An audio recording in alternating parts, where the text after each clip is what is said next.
Hi, this is Dr. Poonam Solanki. Today we are going to discuss about in our personality disorder series is narcissistic personality disorder. As it's difficult to say narcissistic personality, same इस personality के साथ रहना भी बहुत difficult होता है. इस personality को अगर हम दो वर्ड्स में एक्सप्लेन करेंगे, so that is the state of grandiosity of self importance and lack of empathy. Okay, let explain in simple language. अपने आप को इतना सेल्फ इम्पोर्टेंस देना कि किसी को अपने आगे समझना नहीं, अपने व्यू पॉइंट को ही किसी पे प्रेशराइज करना, अपने आप को ही सबसे ऊपर देखना, सुप्रियोरिटी कॉम्प्लेक्स बोल सकते हैं. दूसरी वर्ड्स में अगर हम देखा जाए तो इसको ईगोसेंट्रिक बोल सकते हैं, इसको सेल्फ सेंटर्ड पर्सनालिटी बोल सकते हैं. सिर्फ अपने बारे में सोचने के अलावा they never think about any other peoples. And lack of empathy means they cannot, and if they try to be understand others feeling they won't. किसी की फीलिंग को अंडरस्टैंड नहीं करते, किसी को समझने की कोशिश नहीं करते, और ना ही वो किसी को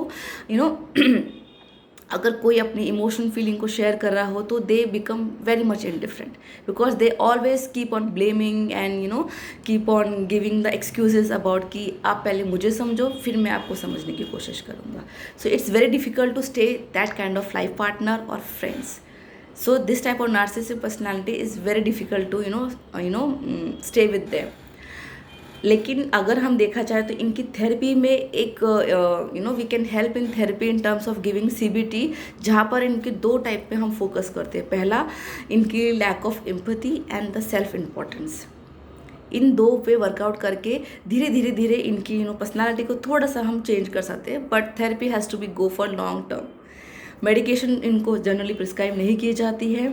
और इनकी टेंडेंसी देखा जाए तो आजकल नार्सिसिस्टिक पर्सनालिटी की टेंडेंसी बढ़ती जा रही है. 1 in 10 people are suffering from this personality disorder which is difficult to diagnose for the other people कि ये ऐसे ही है. हम लोग दिस प्रीनोशन के साथ इनके साथ रहना स्टार्ट कर देते हैं.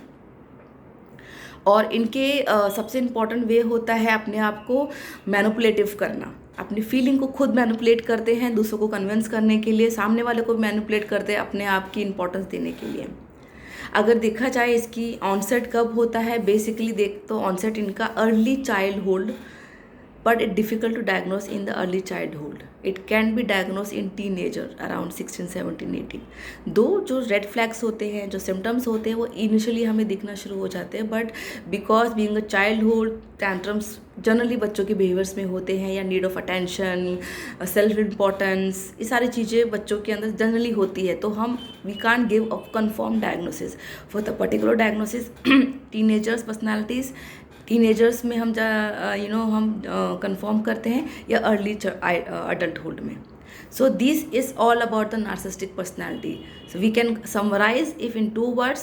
सो it's great feeling of self importance, lack of empathy, doesn't care about any other person, only think about themselves.